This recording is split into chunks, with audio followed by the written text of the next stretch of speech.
वंशी विभूषितकरान् नवनीरदाभात् पीताम्बरात् अरुणबिम्बफलादरुष्ठात् पूर्णेन्दुसुन्दरमुखात् अरविन्दनेत्रात् कृष्णात् परं किमपि तत्त्वम् अहं न जाने। कृष्णात् परं किमपि तत्त्वम् अहं न जाने।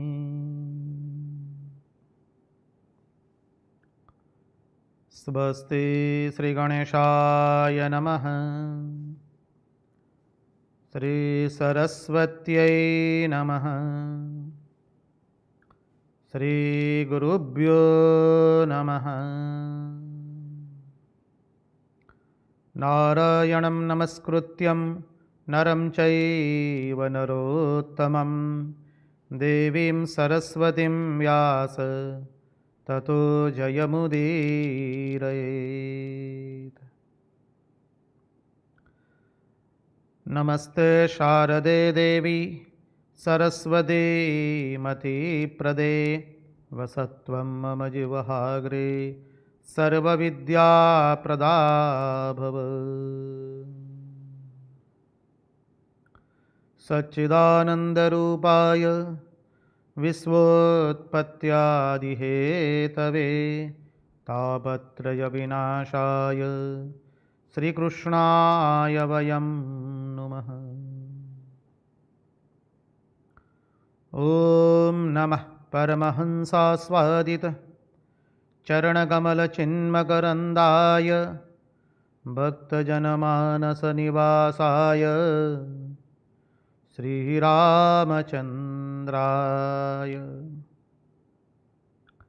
विश्वसर्गविसर्गादि नवलक्षणलक्षितं श्रीकृष्णाख्यं वरं धाम जगद्धाम नमामि तत्। ॐ स्थापकाय च धर्मस्य सर्वधर्मस्वरूपिणे अवतारवरिष्ठाय रामकृष्णाय ते नमः। मुखं करोति वाचालं पङ्गुं लङ्घयते गिरिं यत्कृपात्महं वन्दे परमानन्दमाधवम्।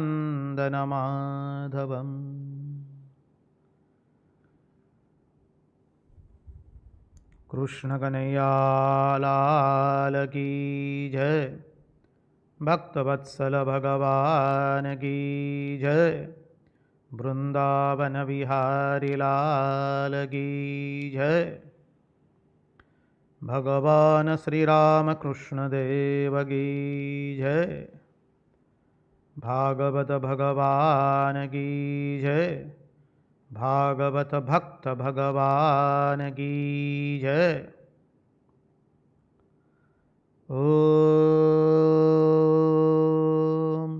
नमो भगवते वासुदेवाय।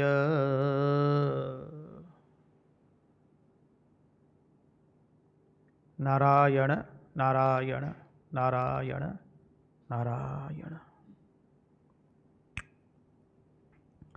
सर्वप्रथम हम पूज्यपाद स्वामी आदि भवानंद जी महाराज के चरणों में हमारे सश्रद्धेय प्रणाम निवेदित करते हैं।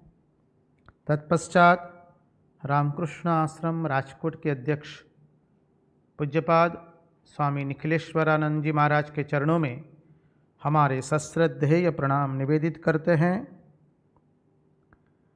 उपस्थित पूज्यपाद प्रभु सेवानंद जी महाराज, पूज्यपाद शंकरेशानंद जी महाराज एवं अन्यान्य सन्यासी महात्माओं के चरणों में एवं विरक्तों के चरणों में हमारे वंदन हम अर्पण करते हैं, निवेदित करते हैं।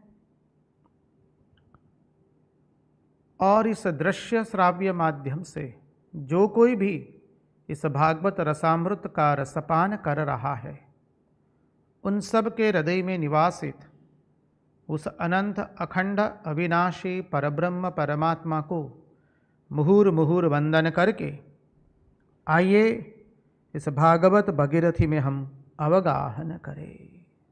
देखिए, अब हम आज रास के चिंतन को पूर्ण कर देंगे। ये महारास का चिंतन हमने भिन्न भिन्न पद्धतियों से देखने का प्रयास किया है। महारास एक अद्भुत रास है। उसका भक्तिमूलक तत्व और ज्ञानमूलक तत्व, ये दोनों का चिंतन करने से हमारे मन में जो महारास की लीला के प्रति बहुत सारी भ्रांत धारणाएं होती है, वो दूर हो जाती है।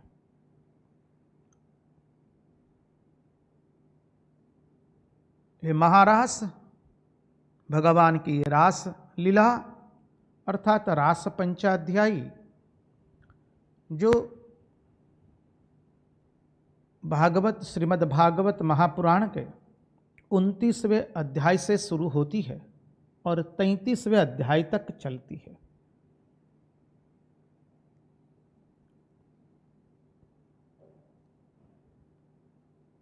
कल किसी जिज्ञासु ने प्रश्न किया है, महाराज ये शापाशापी क्या है? शापाशापी अर्थात शाप देना,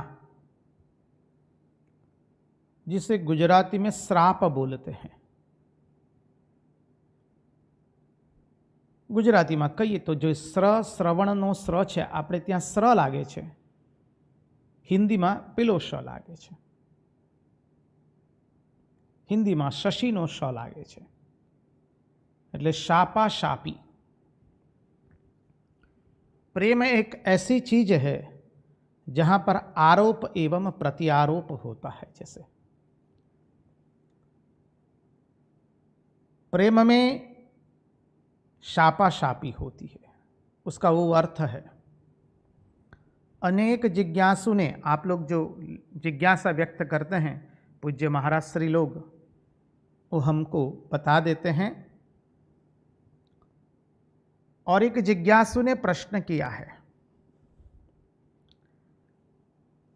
ये वेदांत समझ में नहीं आता है। बात सही है, ये वेदांत का दर्शन जो था रास लीला का, वो थोड़ा कठिन था, हम मानते हैं। फिर भी हमने इसलिए उसको देखने का प्रयास किया है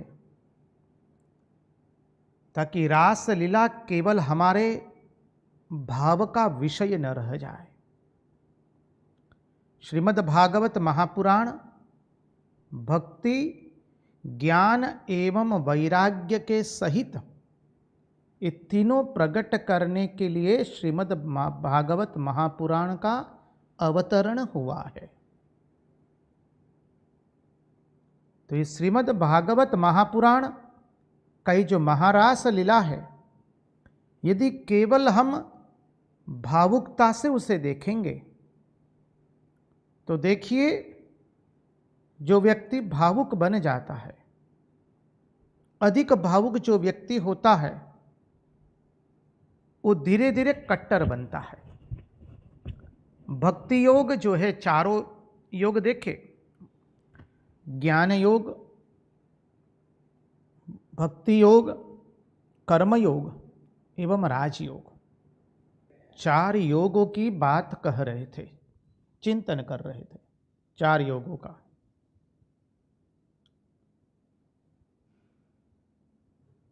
कर्मयोग, भक्ति योग, ज्ञान योग एवं राजयोग, चारों योगों की 2-2 पक्ष होते हैं। एक पक्ष होता है वो उस योग की विलक्षणता को साधक के सामने प्रस्तुत करता है।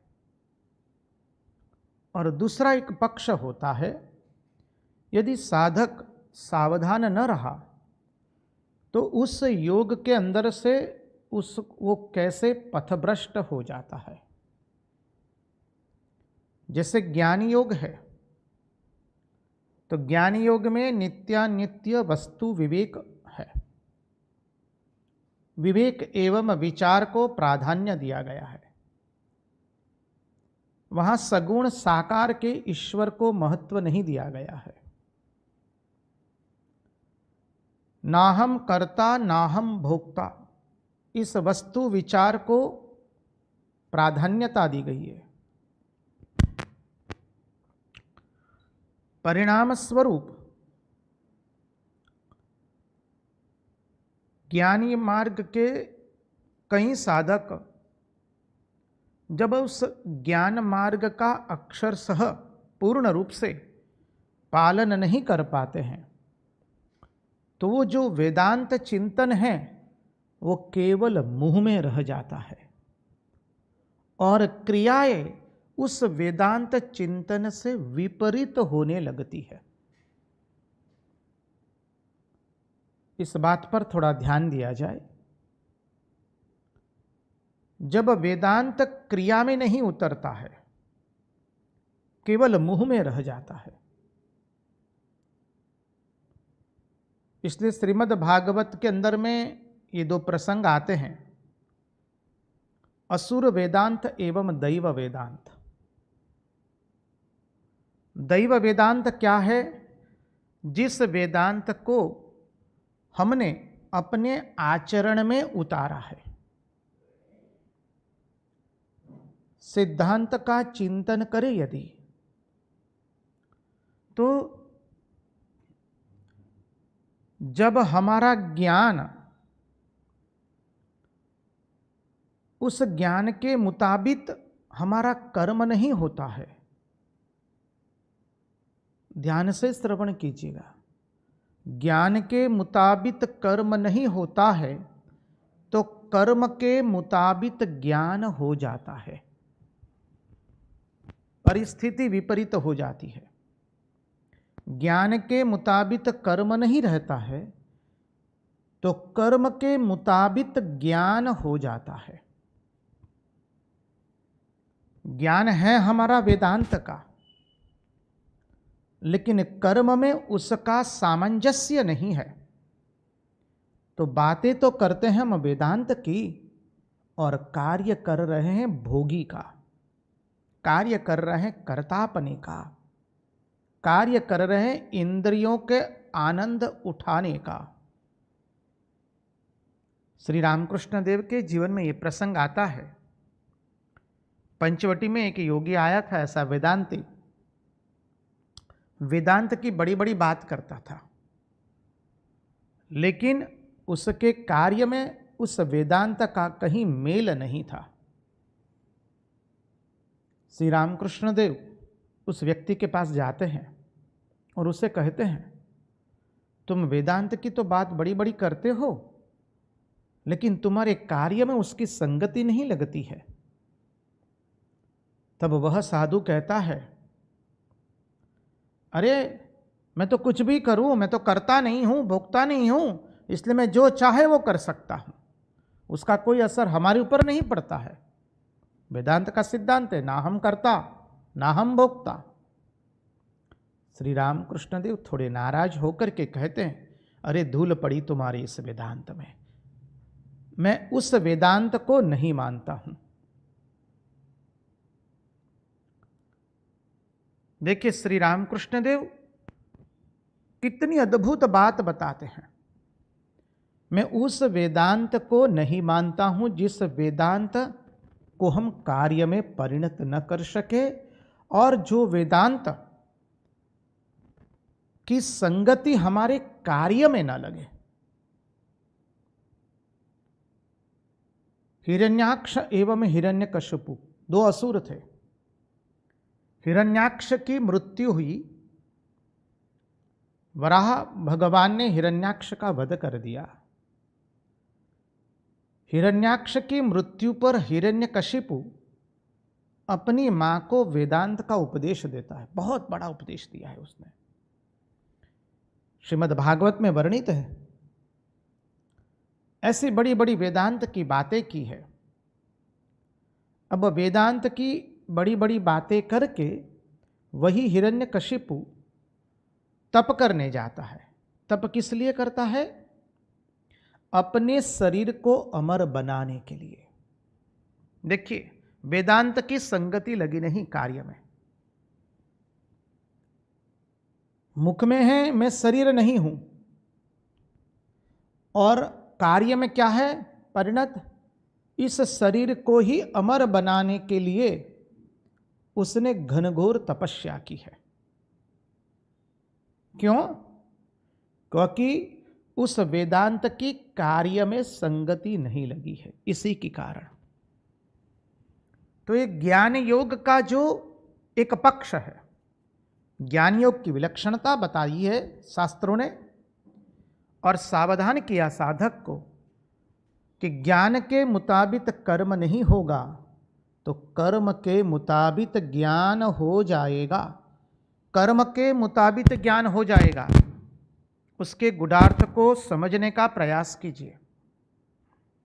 कर्म के मुताबिक ज्ञान हो जाएगा अर्थात जब हम गलत काम करेंगे तो उसी को सही काम है वो बताने का पूर्ण प्रयास करेंगे।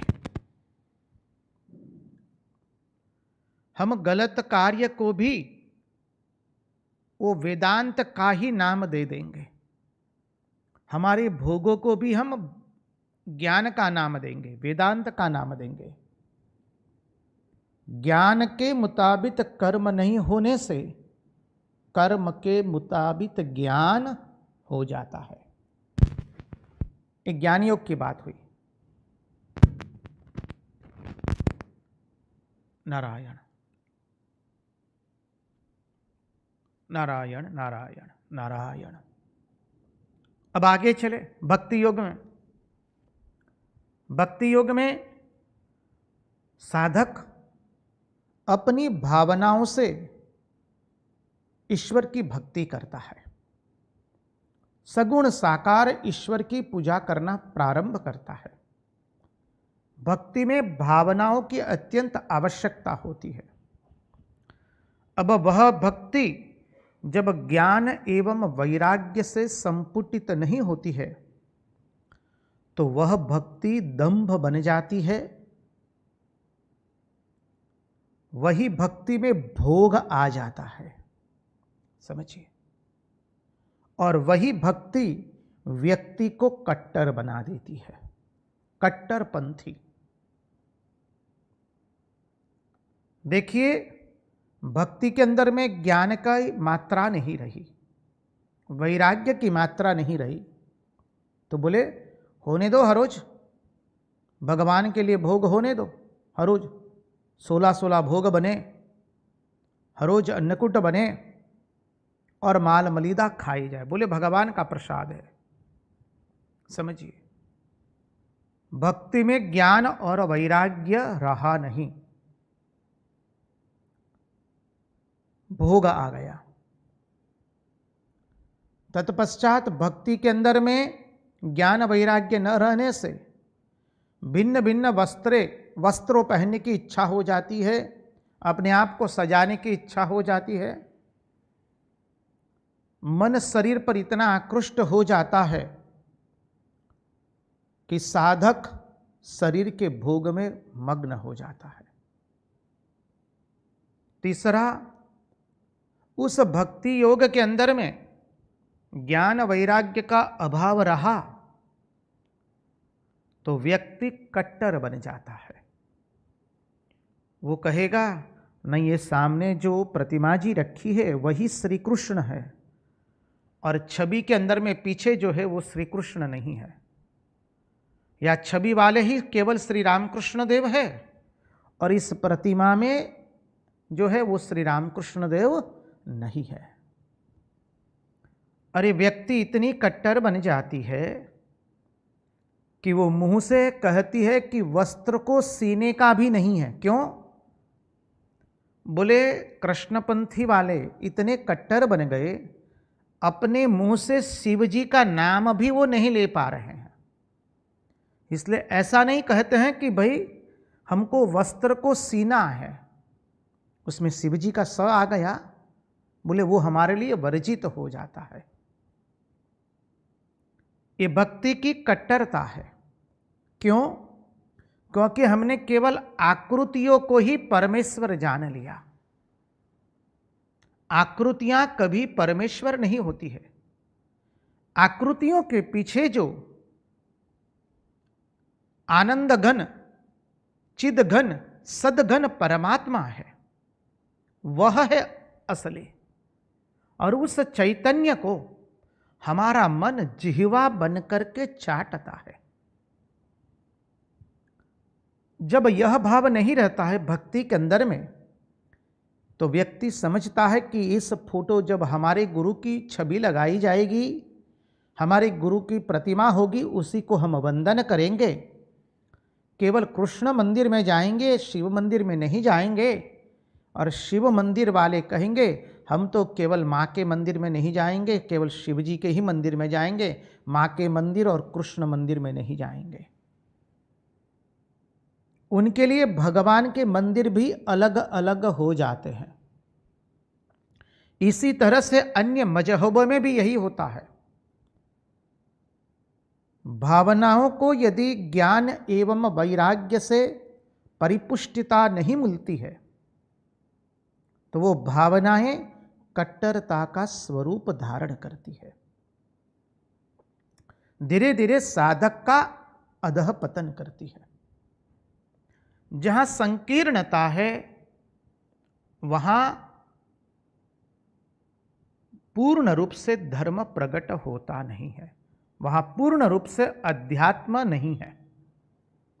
जो आध्यात्मिक होगा उसमें संकीर्णता नहीं होगी। तो देखा, भक्ति योग में यदि हमने हमारी भावनाओं को ज्ञान एवं वैराग्य से परितुष्ट नहीं किया, तो भोग घुस गए, तत्पश्चात संकीर्णता आ गई, तत्पश्चात कट्टरता आ गई। ये सब दोष आ जाते हैं। सब भोगों का उपभोग करेंगे भक्ति के नाम पर। ये भक्ति योग का और एक पक्ष देखा, कर्मयोग। कर्मयोग का एक पक्ष क्या है कि कर्मयोग की विशेषता देखिए। हम जो भी कर्म करेंगे वो परमात्मा को अर्पण करना है। यत् करोषि यदस्नासि यज्जुहोषि ददासि यत् यत् पश्यसि कौन्तेय तत्कुरुष्व मदर्पणम्। हम भगवान को वो सब कर्म अर्पण करते हैं, जो भी कर्म करते हैं। अब देखिए, कर्म अर्पण किया, वह मुंह से बोलने से अर्पण होता नहीं है। बात सही है, सिद्धांत है कि पहले मुख में आएगा, फिर हृदयंगम होगा। पहले वाचागम्य करे, समझिए, पहले वाणी के अंदर में लाए, तत्पश्चात हृदय में ला पाएंगे। उस सिद्धांत के अनुसार सही है। लेकिन साधक केवल वाणी में ही रह जाए, उसका कर्म अर्पण करना, और हृदयंगम होकर के किए हुए कर्म को यदि भगवान को अर्पण नहीं करता है, तो धीरे धीरे साधक उस कर्म योग की जगह वो कर्म भोग में प्रवृत्त हो जाता है। अभी तक हमने जितने भी योग देखे, देखिए एक सामान्य वस्तु क्या देखने में आती है। जब उस योग का साधक परिपूर्ण रूप से अपने जीवन में पालन नहीं करता है, तो साधक में प्रथम भोग आ जाता है। ज्ञान में भी देखा, ज्ञान योग में, भक्ति योग में भी देख रहे हैं, कर्म योग में भी देख रहे हैं। और कर्मयोगी फिर क्या हो जाता है, मन चाहे वो कार्य करना आरंभ करता है,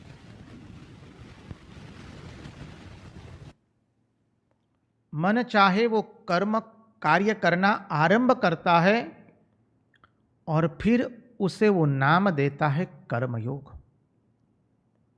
कर्मयोग की आड़ाश में वो कर्म भोग करना आरंभ करता है। कर्मयोग का अनुसरण यदि ठीक ठीक ढंग से न किया जाए तो क्या होता है, जो कर्म करने वाले होते हैं वो लोग, वो साधक जो कर्म करने में इतने प्रवीण नहीं हैं, जो कर्म करने में इतने सक्षम नहीं हैं, उनकी ओर निम्नता की दृष्टि से देखते हैं। हाँ, वो लोग कुछ काम नहीं कर पाते हैं। They look down upon others who do not perform the work.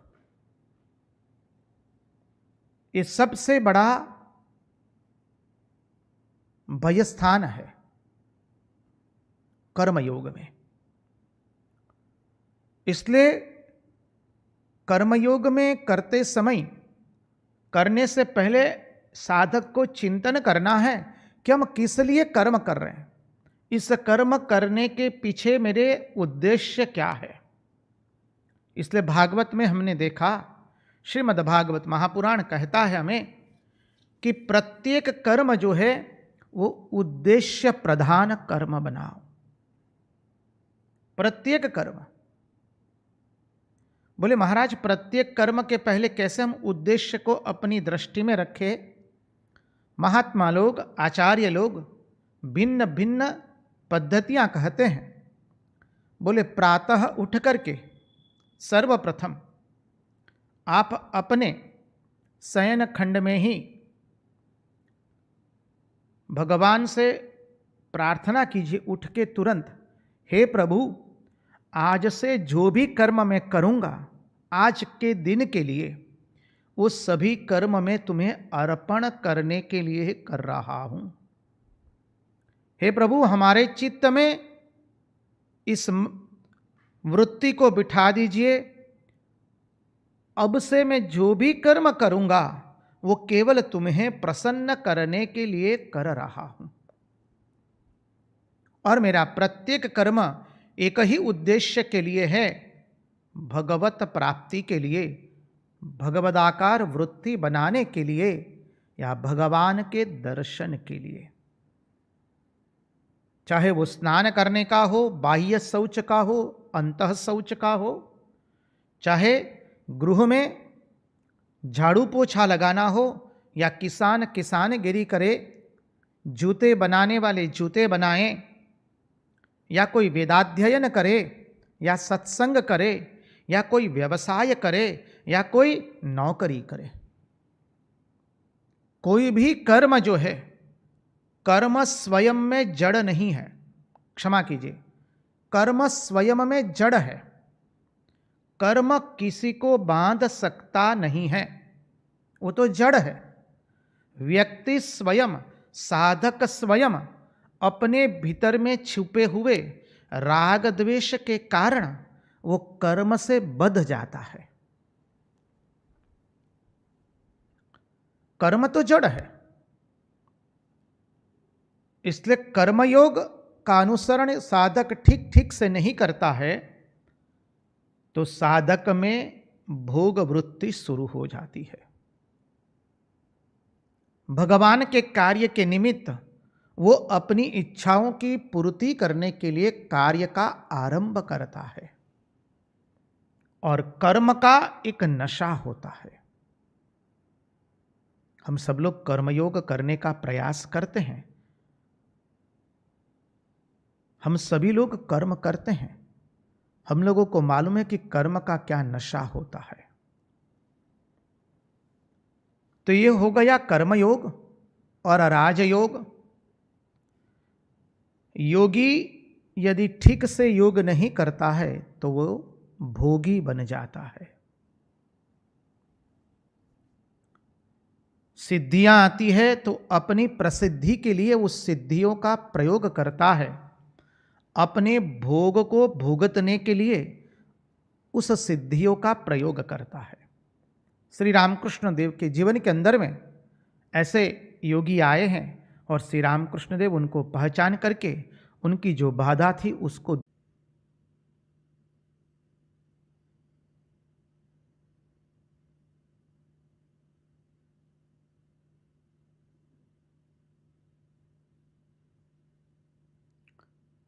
Narayan Narayan Narayan Narayan. Krishna Kanhaiya Lal की जय। थोड़ा बिजली का व्यवधान के कारण आप लोगों को विक्षेप हो रहा है, हम समझ सकते हैं। थोड़ा बिजली का व्यवधान हो गया था यहाँ।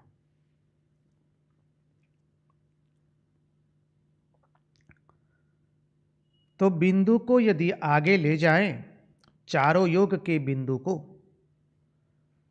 तो चारों योगों का यदि ठीक से अनुसरण न किया जाए तो हमारे में क्या क्या दोष आ जाते हैं। उसी तरह से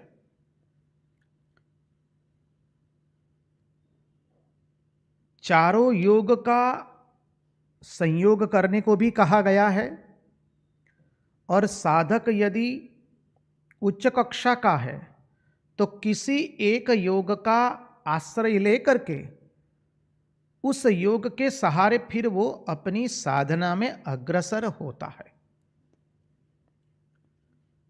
जब आध्यात्मिक साधक अपनी परमार्थ की यात्रा शुरू करता है तो शुरू के तबक्के में उसे चारों योगों का मिश्रण करना पड़ता है। इसलिए जब मास्टर महाशय महेंद्रनाथ गुप्त श्री रामकृष्ण देव को प्रश्न करते हैं, महाशय ईश्वर में मन कैसे लगे, उसके उत्तर में श्री रामकृष्ण देव ने जो उत्तर दिया, ईश्वर का नाम गुण संकीर्तन करना, ईश्वर के भक्त साधु के पास बार बार जाना, ध्यान करना तो मन में, वन में और कोने में। संसार में रात दिन रहने से मन ईश्वर में लगता नहीं है, और सब समय वस्तु विचार करना।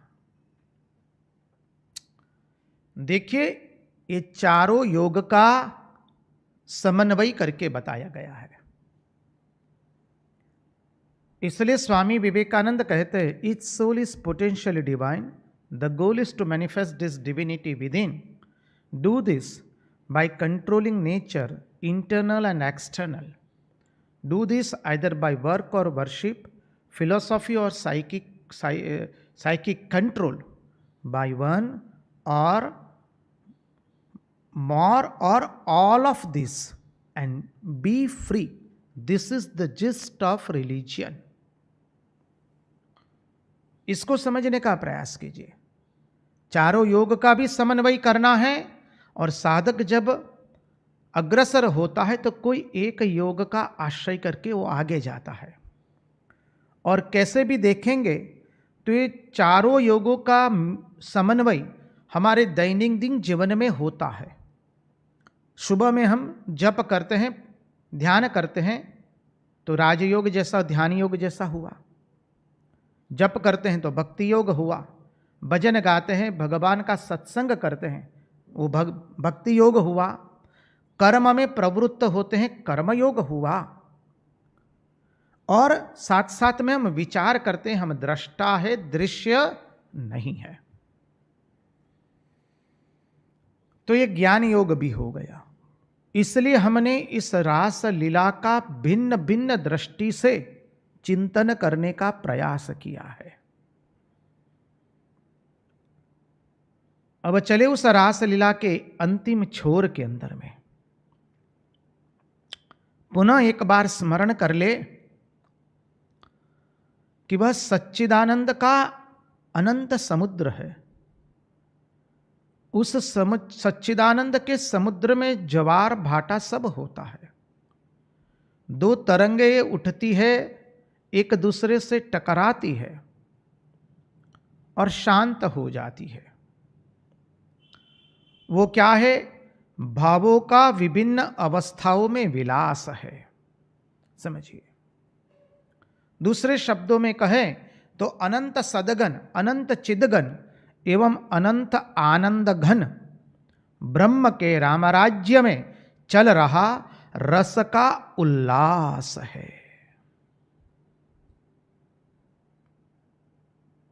इसलिए कहा रसानाम समूहो रासः रसम हेवायम लब्ध्वा आनंदी भवति। और देखे एक बार चैतन्य महाप्रभु अपने शिष्य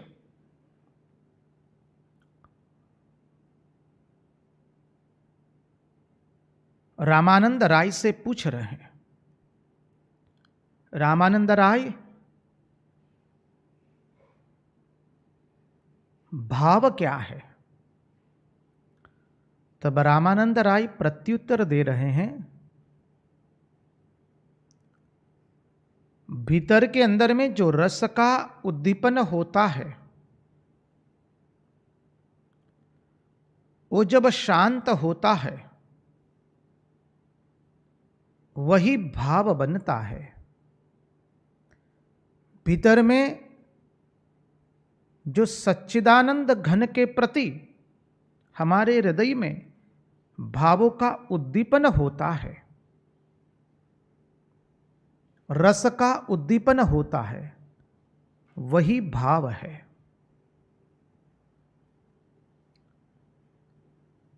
चैतन्य महाप्रभु जी आगे पूछते, बोले आगे बोलो रामानंद राय। रामानंद राय कहते हैं, यह भाव जब शांत होता है तब उसे शांत रस कहते हैं, जिसमें ज्ञानी लोग, योगी लोग, महात्मा लोग रमण करते हैं। शांत रस में महात्मा लोग अपने आत्मा के अंदर में रमण करते हैं, अपने आत्मचिंतन में, आत्मवृत्ति में। शब्दार्थ को मत पकड़िएगा, भावार्थ को पकड़ने की चेष्टा करें। आत्मचिंतन, आत्मवृत्ति में रमण करते हैं। ये हो गया शांत रस। महाप्रभु जी रामानंद राय से कहते हैं, और आगे बोलो। रामानंद राय कहते हैं, उस रस में जब सेवक का भाव आ जाए, रस घनीभूत होकर के सेवक के रूप में परिणत हो जाए, तो उसको दास्य रस कहते हैं। इस दास्य रस के अंदर में साधक अपने आप को सेवक मानता है और परमात्मा को सेव्य मानता है, परमात्मा को स्वामी मानता है। सेव्य सेवक भाव। महाप्रभु जी कहते हैं, रामानंद राय आगे वर्णन किया जाए। रामानंद राय कहते हैं, प्रभु जी उस रस में जब सख्य का उदय होता है, अर्थात मैत्री भाव आ जाता है, तब उसे सख्य रस कहते हैं। परमात्मा हमारा सखा है, हम परमात्मा के सखे हैं। गोप बालकों का जो भाव है, श्री कृष्ण हमारे मित्र है, हमारा सखा है, हम श्री कृष्ण के सखे हैं। जहां ये भाव होता है, सख्य भाव, वात्सल्य भाव, मधुर भाव, वहां ऐश्वर्य की ओर दृष्टि जाती नहीं है। सेव्य सेवक भाव में भगवान के ऐश्वर्य की ओर दृष्टि है। सख्य भाव में भगवान के ऐश्वर्य की ओर दृष्टि होती नहीं है। इसी कारण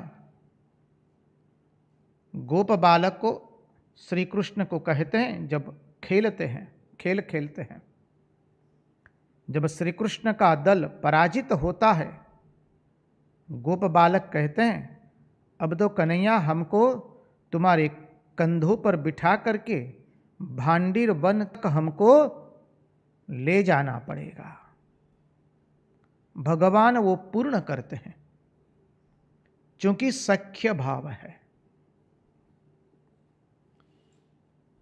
महाप्रभु जी कहते आगे बोलो रामानंद राय।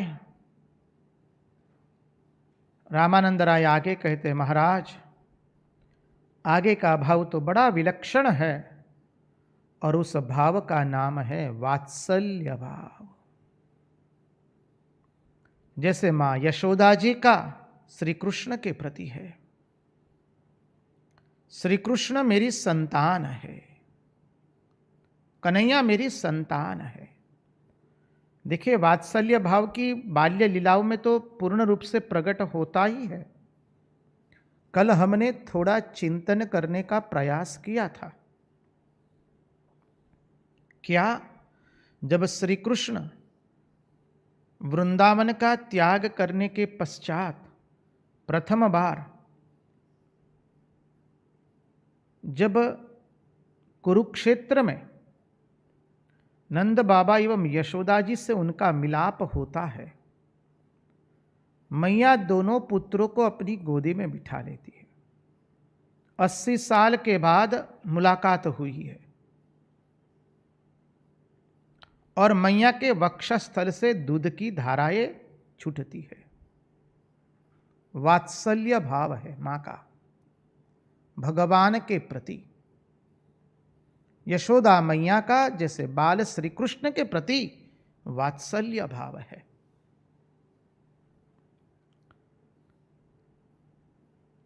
ये भाव के अंदर में श्री कृष्ण परमात्मा को अपनी संतान मानी गई है, और संतान भाव से उसकी पूजा की जाती है। चैतन्य महाप्रभु जी आगे कहते हैं, रामानंद राय आगे।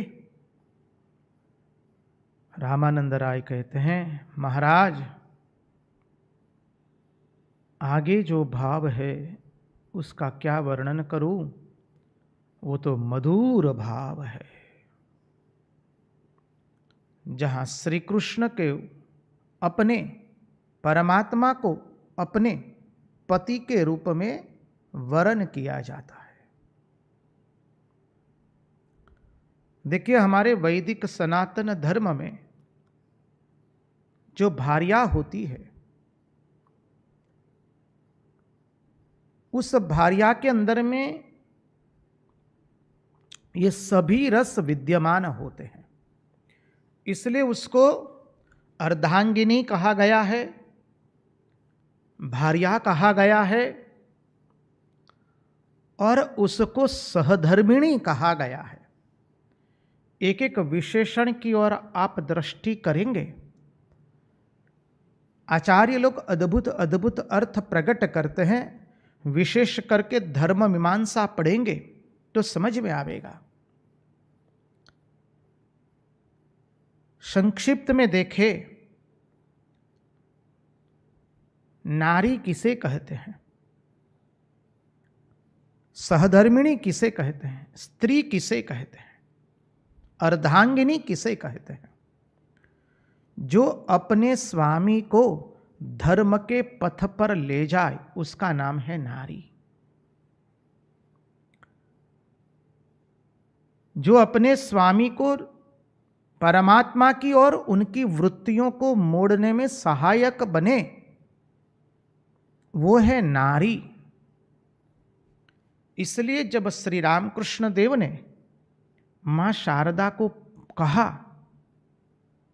कि क्या आप हमें संसार में घसीटने के लिए आई है, मां ने जो उत्तर दिया है अद्भुत दिया है। मां शारदा ने, मां शारदा क्या कहती है, नारे मैं आपको संसार में घसीटने के लिए क्यों आऊंगी, मैं तो आपको आपके मार्ग में सहायक बनने के लिए आई हूं। यहां धर्म तत्व भी है, अध्यात्म तत्व भी है और मां शारदा की विशेषता भी है। तो यह है नारी। वो जब शांत रहती है तो कुटुंब में और अपने स्वामी को वो शांत रस प्रदान करती है, अपने आनंद में मग्न रहती है।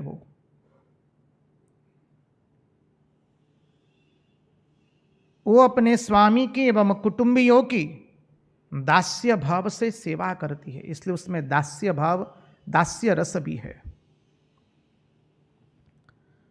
अपने स्वामी की मित्र बन करके मार्गदर्शन भी देती है, अपने स्वामी को मित्र बन करके विकट परिस्थिति में अपने स्वामी को उचित धर्म समझाती है। विकट परिस्थिति में अपने स्वामी का मित्र बन करके उसे विकट परिस्थिति में से बाहर निकालती है। समस्याओं से वो बाहर निकालती है, इसलिए उसमें सख्य रस भी है। स्वामी अस्वस्थ होने पर अपने स्वामी की वो सेवा एक बालक की भांति करती है, इसलिए उसमें वात्सल्य रस भी है और एक अधिक रस भी है, माधुर्य रस। इसलिए अपने यहां सहधर्मिणी की इतनी भूरी भूरी प्रशंसा की गई है।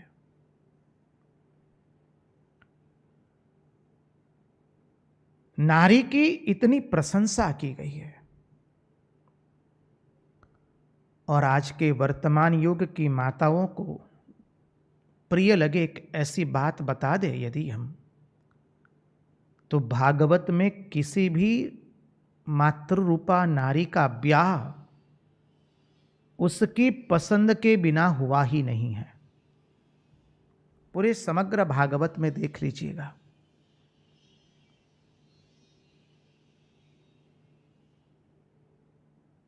बारह स्कंद में जो भी प्रसंग आते हैं वहां नारी का ब्याह अपनी पसंद से हुआ है और वो भी पूर्ण पुख्त वय में हुआ है।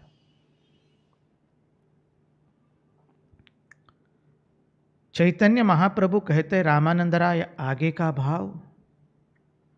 अब तो रामानंद राय की आंखों से, नेत्रों से अश्रुधाराएं बहने लगती है।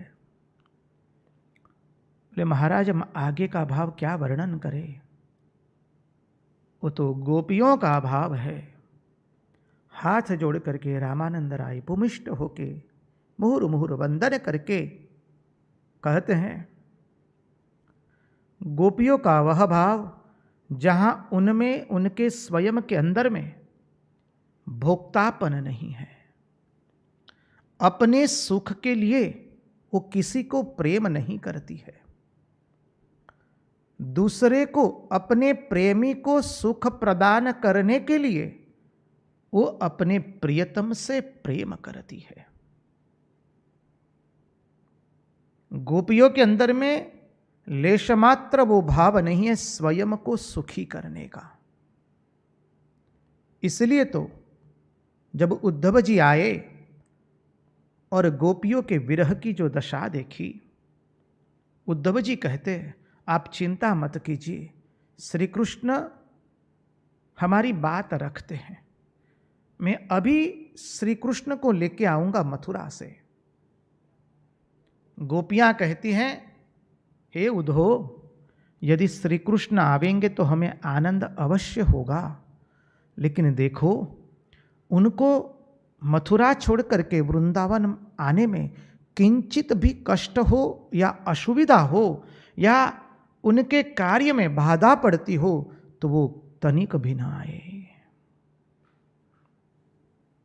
वो आए नहीं, हम तो उनके विरह में कल्प पर्यंत रहेगी, हम तो उनके विरह में कल्प पर्यंत तड़पेंगी। देखिए यहां स्वयं को भोक्ता बना करके आनंद लेने की बात ही नहीं है। अब चैतन्य महाप्रभु की आंखों में भी अश्रु है, अब बोला नहीं चाहता है। महाप्रभु जी इंगित करके रामानंद राय से कहते, आगे। रामानंद राय बोले, अब तो वर्णन नहीं कर सकते हैं। कुछ वर्णन करने जाते हैं, महाप्रभु जी उनका मुंह दबा देते हैं। बोले, आगे का वर्णन अवर्णनीय है। वो है श्रीमती राशेश्वरी का भाव, व्रजेश्वरी का भाव। बोलो राधा रानी की जय, व्रजेश्वरी मात की जय। अद्भुत भाव है। बोले, जहां द्वैत है ही नहीं, उस भाव का वर्णन नहीं कर सकते हैं। कुछ दूसरा रहेगा तब तो वर्णन होगा, जहां दो है ही नहीं।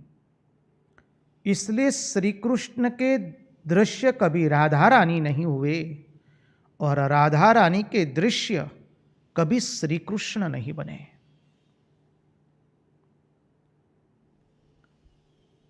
देखिए, इसलिए निधुवन के अंदर में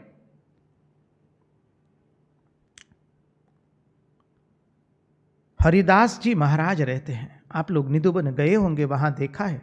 हरिदास महाराज जहां पर बैठ करके साधन करते थे, वह स्थान जहां वो बैठते थे, तो उनकी दाहिने पैरों में से श्री कृष्ण का प्रगटीकरण होता था, और बाएं पैरों में से बाएं पैर में से श्रीमती राधा जी का प्रगटीकरण होता था।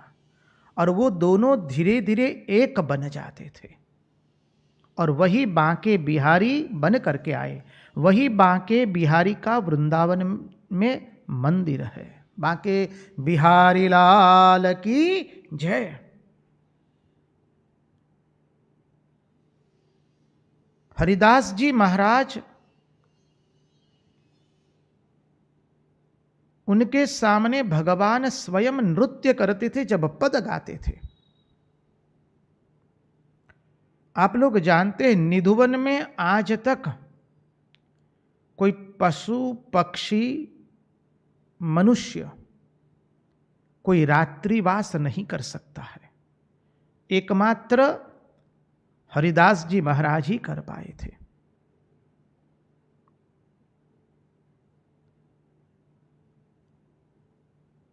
इस निधुवन के अंदर में आज भी आप देखेंगे तो जो वृक्ष है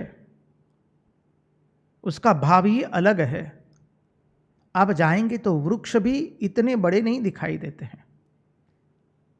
कई महात्माओं ने कहा कि हम तो कई सालों से इसी प्रकार सभी वृक्ष को देख रहे हैं।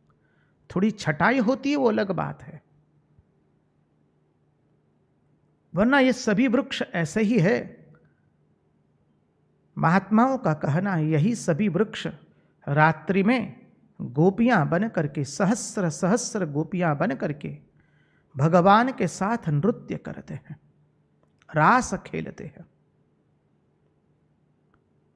इसलिए देखिए, निधुवन के अंदर में रात्रि के अंदर में जो रंग महल है, वहां पर भगवान का शयन दिया जाता है।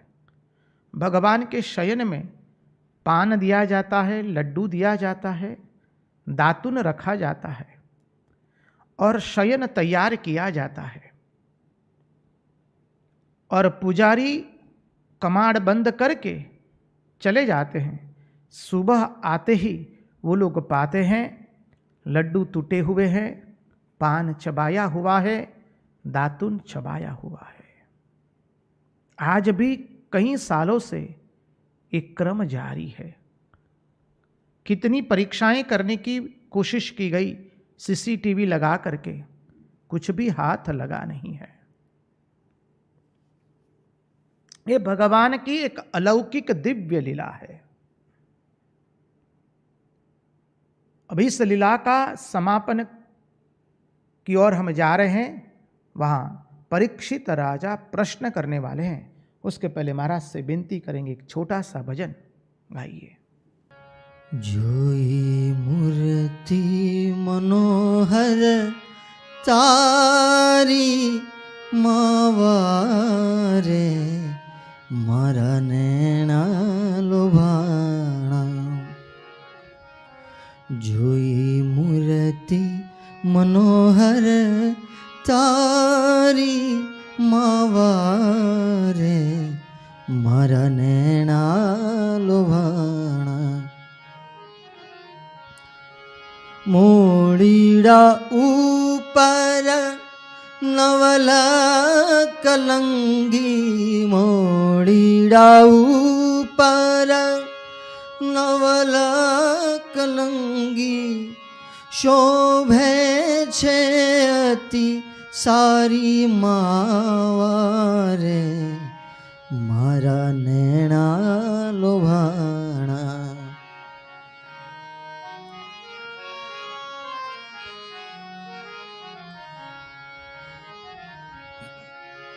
હેત કરીને હૈડાની ઉપર હેત કરીને હૈડાની ઉપર માળા મોતીડાની ધારી માવારે મારા નેણા લોભાણા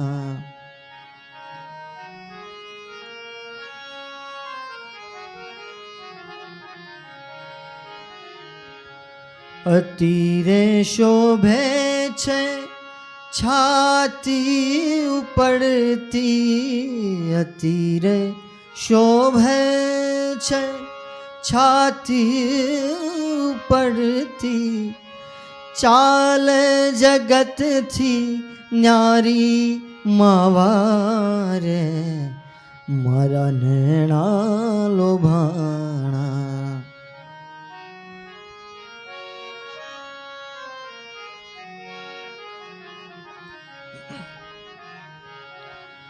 બ્રહ્માનંદ કહે આ છબી ઉપર બ્રહ્માનંદ કહે આ છબી ઉપર સર્વસ્વ નાખું વારી માવારે મારા નેણા લોભાણા જોઈ મૂર્તિ મનોહર તારી માવારે મારા નેણા લોભાણા મારા નેણા લોભાણા મારા નેણા લોભાણા કૃષ્ણ કનૈયા લાલ કી જય कृष्ण कन्हैया लाल की जय। अभी सरास लीला का अद्भुत वर्णन सुन करके परीक्षित राजा ने शुकदेव जी को प्रश्न कर दिया, महाराज भगवान की ये रास लीला, भगवान का ये रास विलास, यह धर्म रक्षा के अंतर्गत कैसे आता है? शुकदेव जी महाराज उत्तर देते हुए कहते हैं, संसार के समग्र प्राणियों को, संसार के समग्र प्राणियों के मन को पूर्णतः अपनी ओर आकृष्ट करने के लिए ही भगवान ने मनुष्यावतार धारण किया है। जो जहां है, जो जहां खड़ा है, वहां से भगवान उसको अपनी ओर आकृष्ट करना चाहते हैं।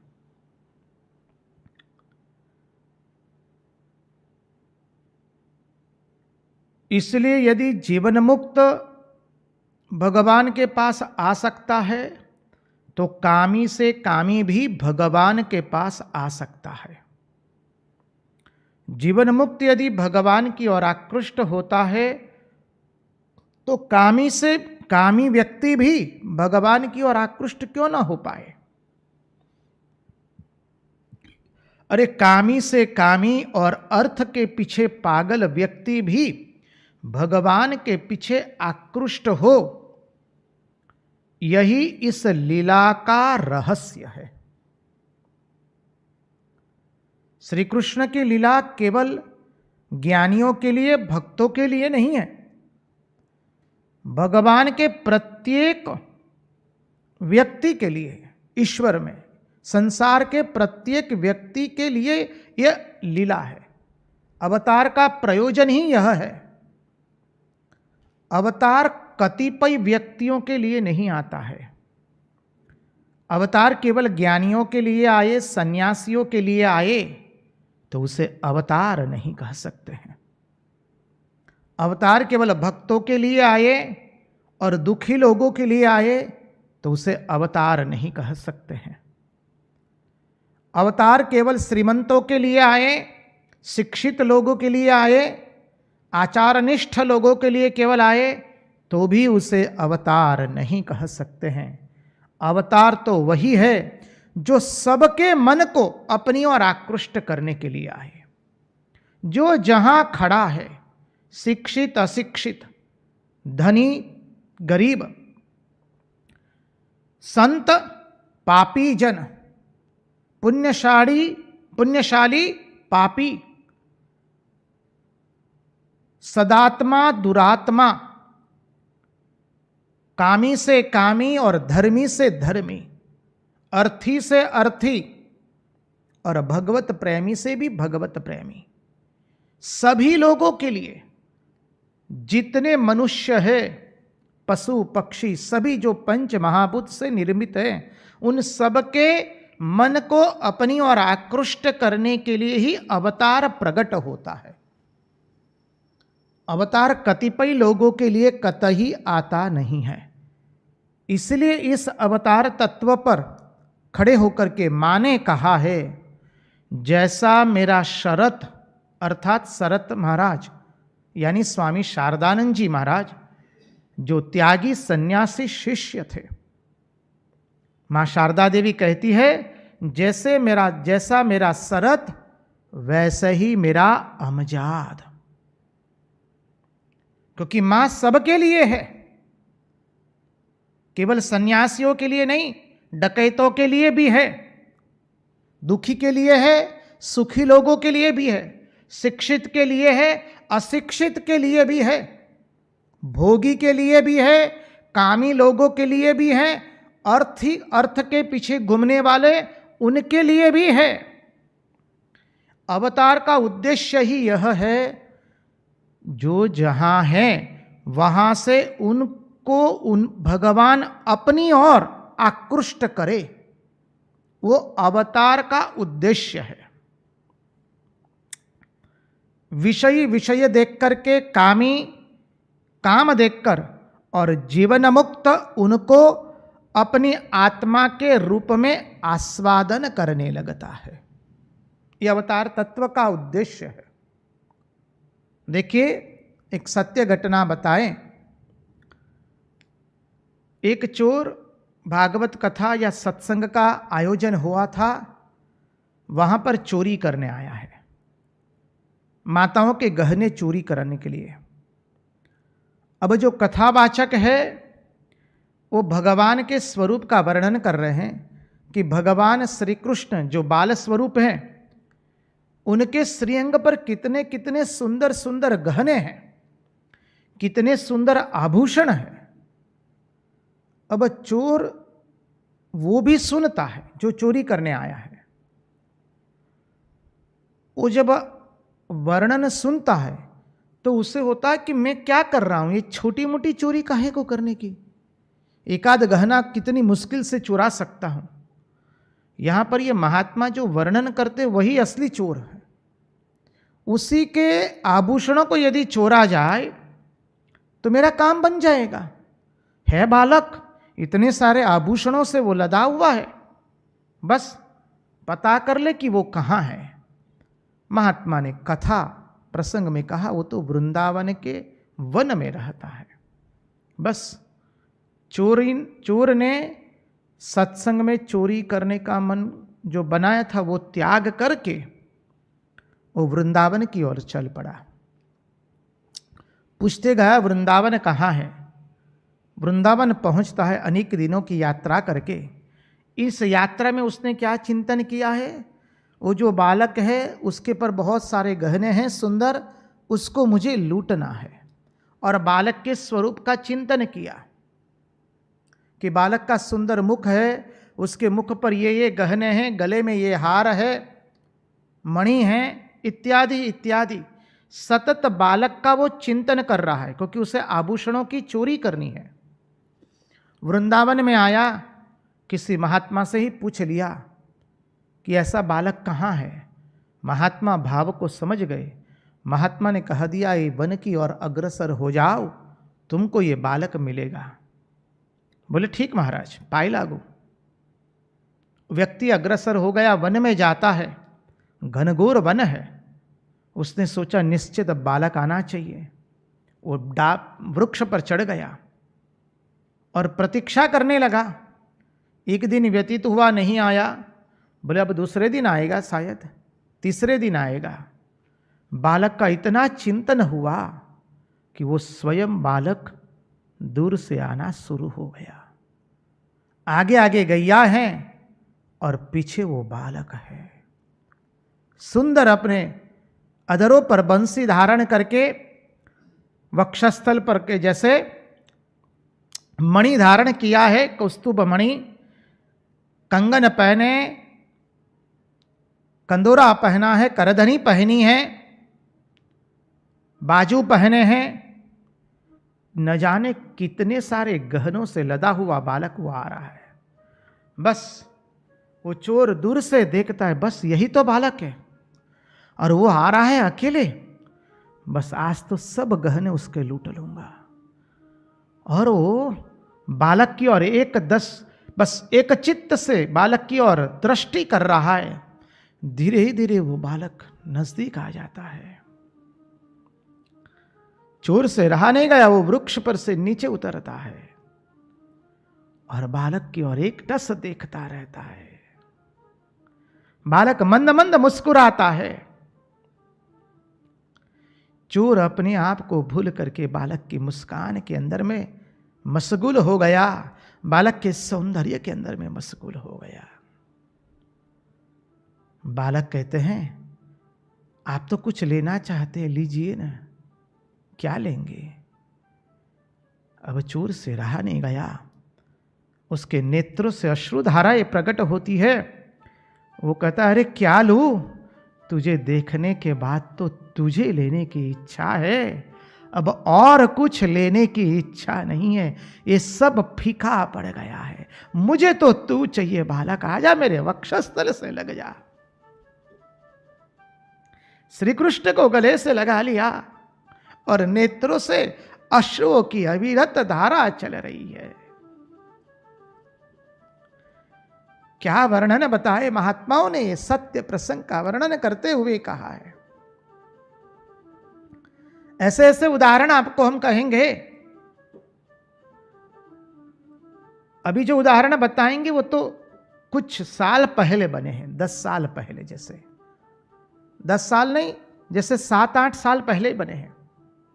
एक बालक, एक युवान, उसके माता पिता केदारनाथ के अंदर में जो हादसा हुआ था प्रकृति का, उस हादसे के अंदर में चल बसे हैं।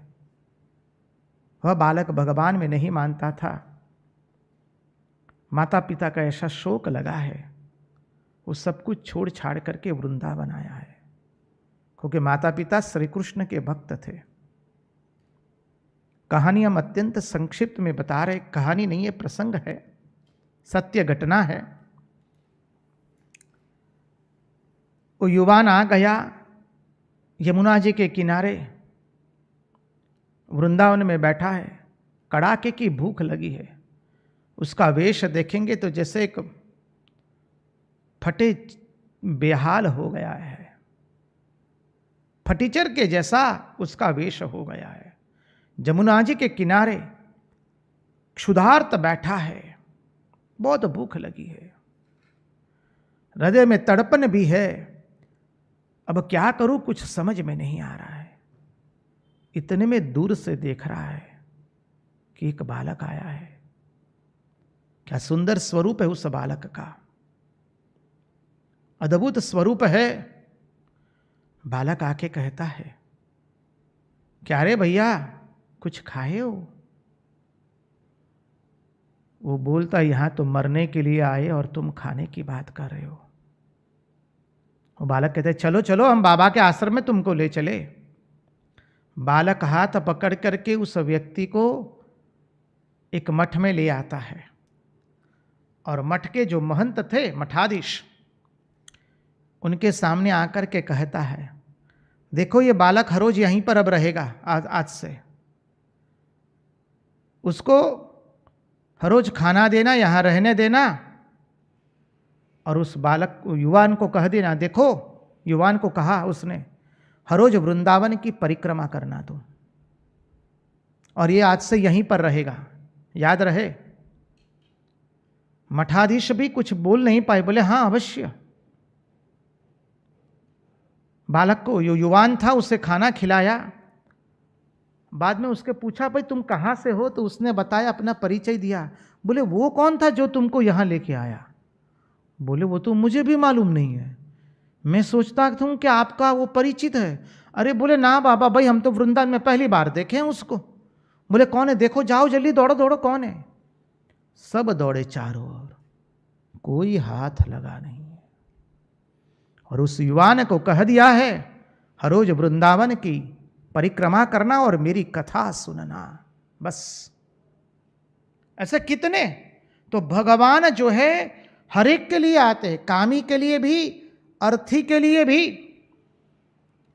अरे इस काम से जो उनकी ओर आकृष्ट हो जाता है, उसको कोई विवेक विचार करने की आवश्यकता नहीं होती है, उसका मन सीधा भगवान के अंदर में नियोजित हो जाता है। सबको संसार की ओर से आकृष्ट करके भगवान अपने प्रेम में मग्न करने के लिए ही भगवान इस श्री कृष्ण अवतार अर्थात अन्य अवतार धारण करके आते हैं। संसार की ओर से सभी प्रकार के मनुष्य का, धर्मी का भी, अर्थी का भी, कामी का भी, सभी प्रकार के मनुष्यों के मन को अपनी ओर आकृष्ट करने के लिए ही भगवान ने ये लीला की है। किंतु सुखदेव जी भगवान कहते हैं, सावधान परीक्षित, इस लीला का अनुकरण नहीं करना है, इस लीला का मन से भी अनुकरण नहीं करना है, इस लीला का केवल श्रवण करना है। क्योंकि शंकर जी से अतिरिक्त यदि कोई विषपान करने जाएगा तो उसकी मृत्यु निश्चित हो जाएगी, और इसका जो श्रवण करेगा वो काम मुक्त हो जाएगा, संसार की वासनाओं से मुक्त हो जाएगा। कृष्ण कन्हैया लाल की जय। उन्हीं की वाणी, उन्हीं के चरण कमलों में अर्पित करते हुए यहाँ पर हम रास पंचाध्यायी का चिंतन पूर्ण करते हैं। आगे की कथा कल सुनाई जाएगी। कृष्ण कन्हैया लाल की जय। भक्तवत्सल भगवान की जय। वृंदावन बिहारी लाल की जय। भगवान श्री राम कृष्ण देव की जय। सब संतन की जय, सब भक्तन की जय। ओम नमः पार्वती पतये। हर हर महादेव हर।